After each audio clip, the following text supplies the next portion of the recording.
The Wallflower's Duty. Chapter 1. Diana. Dorset, 1802. Oh yes, a ball, my dear Jane. It will be soon, very soon indeed. I do not doubt your sister has taken note of the event already. Lady Castleton smiled and looked toward Diana. You always watch over your sister, do you not, dear? I warrant you have her ball gown already made. Yes, indeed, my lady. Diana managed a smile at last. This afternoon tea surrounded by ladies of society was claustrophobic for Diana, despite the large room.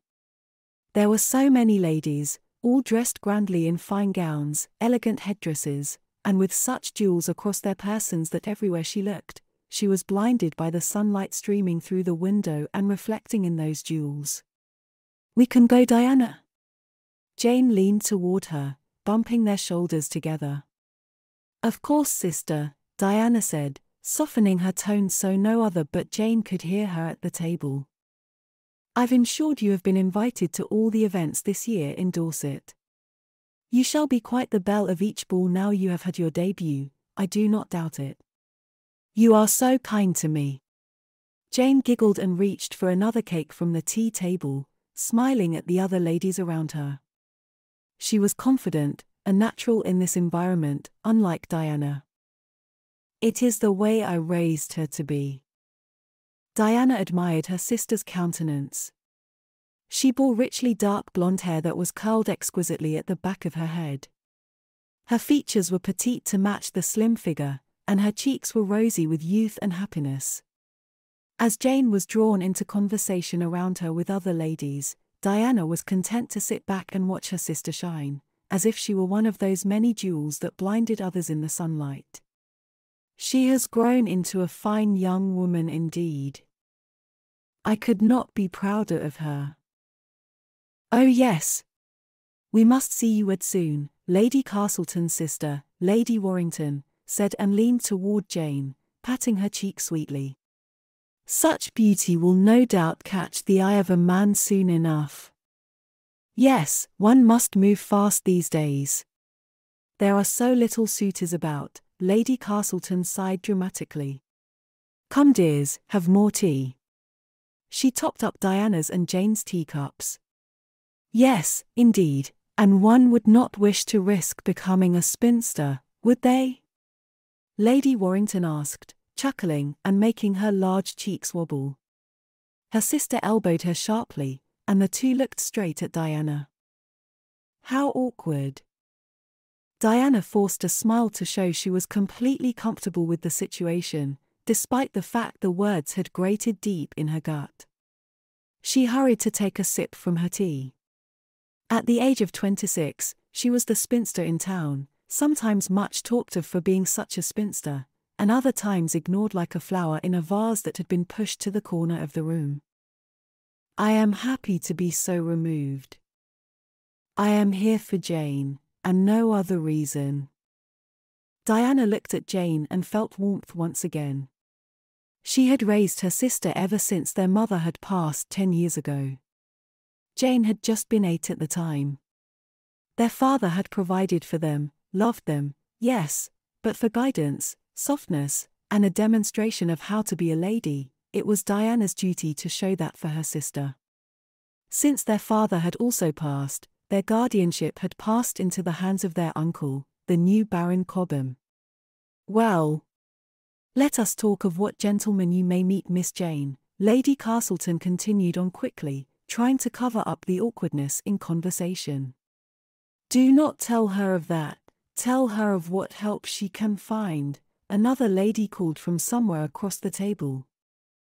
With wildly curly red hair, she was a grand presence at the table. What you need to know, Miss Jane, is that when you are tossed in love, as regrettably every lady is, someone can help you. I have my sister for that, Jane said with confidence and reached toward Diana, laying a hand over hers. Diana smiled, showing she would always be there for her sister. Yes, but there is other help too, the red-haired lady, Mrs. Frogmore, continued on. Have you not heard of Bonadir? Who is that? Diana asked, wrinkling her nose, certain she had heard the name somewhere before, though she could not sure. Some say she is a witch. Lady Warrington lowered her voice and whispered, as if it were a great scandal. Nonsense, her sister declared. Lady Castleton tapped her sister round the arm in reprimand, pushed her dark hair black behind her ear, and gave her full attention to Diana and Jane. Bonadir is a local healer, and has been much talked of recently as a lady who can help one who carries a wounded heart. Her help does not just come in tonics, Mrs. Frogmore agreed with a firm nod. You mean her potions? Lady Warrington said from behind her teacup. Lady Castleton elbowed her so sharply that tea sloshed out the rim of her cup. Careful, dear. Diana and Jane struggled to hold back their laughter as they shared an amused look. She is no witch, but a helper, Lady Castleton said firmly. Remember her name, Miss Jane, in case you are so unlucky as to be hurt by a suitor. Though I pray it will never happen. Here. Have some more cake. She offered Jane more cake, then suddenly remembered Diana was sat beside her and offered her cake too.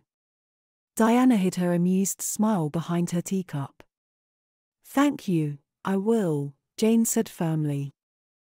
How does one talk to this Bonadir? Jane, Diana murmured in surprise. I am sure you will not need her.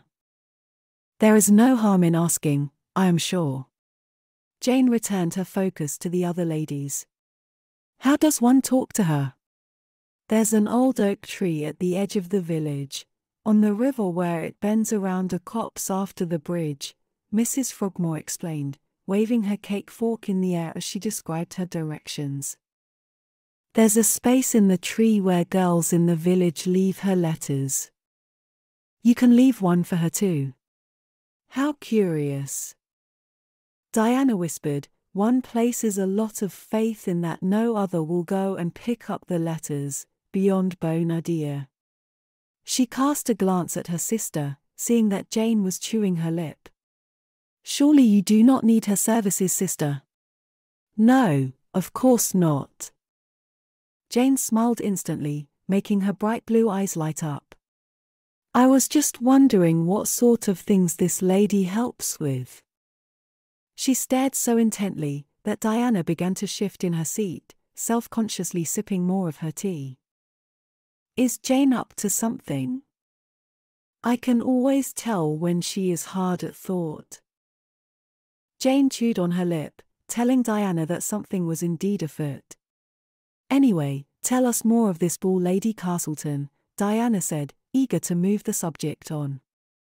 Will there be many suitors for my sister? Oh, I am sure there will be. Fear not, I will make it my endeavour to introduce you to every suitable gentleman I know. Lady Castleton laid a hand to her chest, sitting taller. I will see you dancing with every fair-faced man that comes.